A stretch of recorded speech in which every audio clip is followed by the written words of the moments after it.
Hello दोस्तों, आज हम एचएसएससी के लिए मैथ की क्लास स्टार्ट कर रहे हैं और मैथ के कोर्स हमने स्टार्ट किया है। तो हम ये सीरीज़ स्टार्ट कर रहे हैं शुरू से।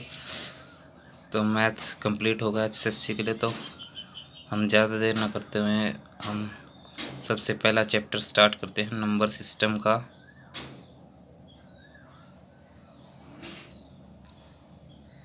नंबर सिस्टम, संख्या पद्धति जिसको बोलते हैं। तो हमें पता होना चाहिए कि प्राकृतिक संख्याएं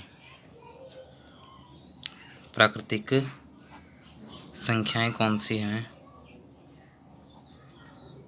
प्राकृतिक संख्याएं जो हमें प्रकृति से मिली हैं, जैसे 1, 2, 3, 4, 5, 6 ऐसे इन्फिनिटी तक, ठीक है, क्योंकि ये हमें प्रकृति से मिली हैं। और पूर्ण संख्याएं कौन सी होती हैं दोस्तों? पूर्ण संख्याएं मेरी एक बात याद रखना दोस्तों कि जो प्राकृतिक संख्याएं हैं वो पूर्ण संख्याएं होती हैं, और पूर्ण संख्या में एक ज़ीरो ऐड हो जाती है, और प्राकृतिक सभी संख्याएं क्या होती हैं? पूर्ण संख्याएं होती हैं। मेरी बात ध्यान रखना दोस्तों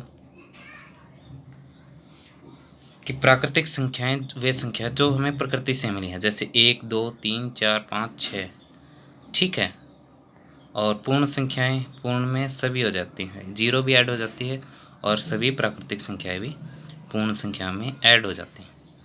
उसके बाद आता है दोस्तों पूर्णांक। पूर्णांक क्या होता है?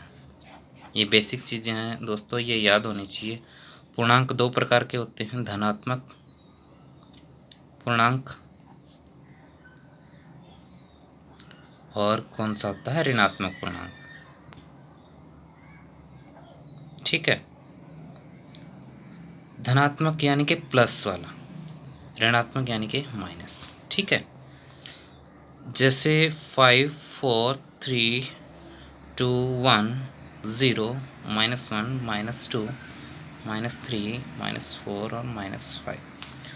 अगर इन नंबर्स की बात करें दोस्तों तो 5, 4, 3, 2, 1 ये क्या है? ये क्या है? धनात्मक पूर्णांक। मेरी बात समझ में आई दोस्तों? धनात्मक पूर्णांक, क्योंकि इनके प्लस का साइन है आगे, ठीक है। ये क्या हो गए? धनात्मक पूर्णांक। ऋणात्मक में क्या है? माइनस का साइन होना चाहिए। तो ये क्या हो गए? ऋणात्मक, ठीक है, पूर्णांक। ये हो गए ऋणात्मक पूर्णांक। उसके बाद जो जीरो होती है दोस्तों, ये ना तो ये क्या होता है? धनात्मक होता है, और ना ही ये क्या होता है? ऋणात्मक, ठीक है दोस्तों। उसके बाद आती है दोस्तों परिमेय संख्याएं। कि परिमेय संख्या क्या होती है? परिमेय संख्या कौन सी होती है दोस्तों? अंश बटे हर वाली संख्याओं को हम क्या बोलते हैं? परिमेय संख्याएं बोलते हैं। या हम कह सकते हैं P/Q की फॉर्म में जो संख्या होगी उसे परिमेय संख्या होती है, ठीक है, जो बटे की फॉर्म में होती है, ठीक है। और अपरिमेय संख्या कौन सी होती है दोस्तों? अपरिमेय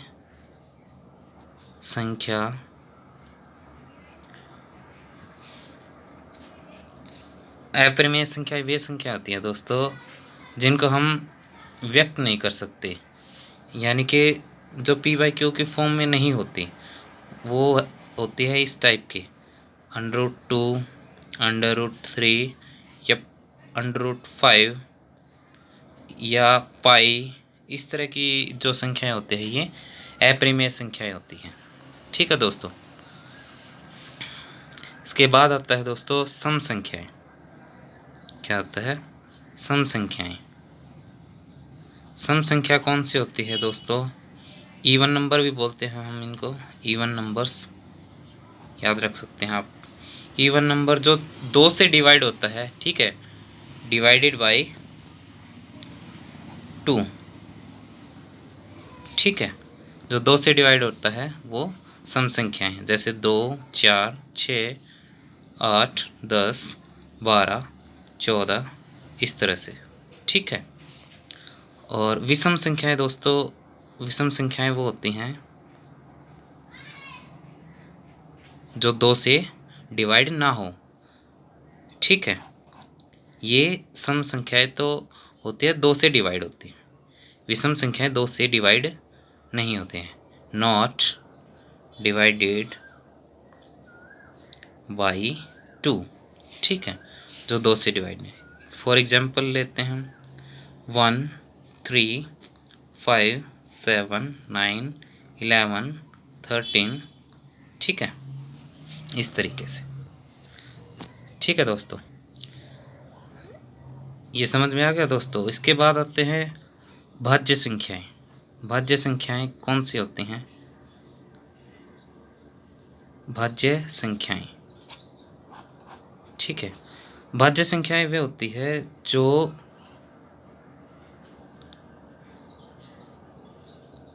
खुद से एक और खुद से छोड़कर किसी और संख्या से भी एक और खुद को छोड़कर लिख सकते हैं आप इसको, छोड़कर किसी अन्य संख्या से भाग होती है। ठीक है, जो खुद एक और खुद को छोड़कर किसी और संख्या से भाग होते हैं उसको क्या बोलते हैं? भाज्य संख्या। जैसे 4 हो गई, ठीक है, ये 2 से भी डिवाइड होती है, 1 से भी, और ठीक है 6 हो गई, 8 हो गई, 10 हो गई, और 15 हो गई, 12 हो गई, 18 हो गई, 21 हो गई, 20 हो गई। इस तरीके से क्या है? भाज्य संख्या। और इसके बाद आती है अभाज्य संख्याएं। अभाज्य संख्याएं का तो आपको पता ही है दोस्तों। अभाज्य संख्याएं वे संख्याएं होती है जो एक और खुद को छोड़कर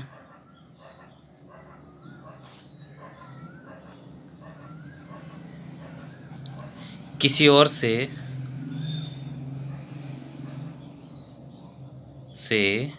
विभाजित नहीं होती। ठीक है दोस्तों, ये हमारा संख्याओं के बारे में था।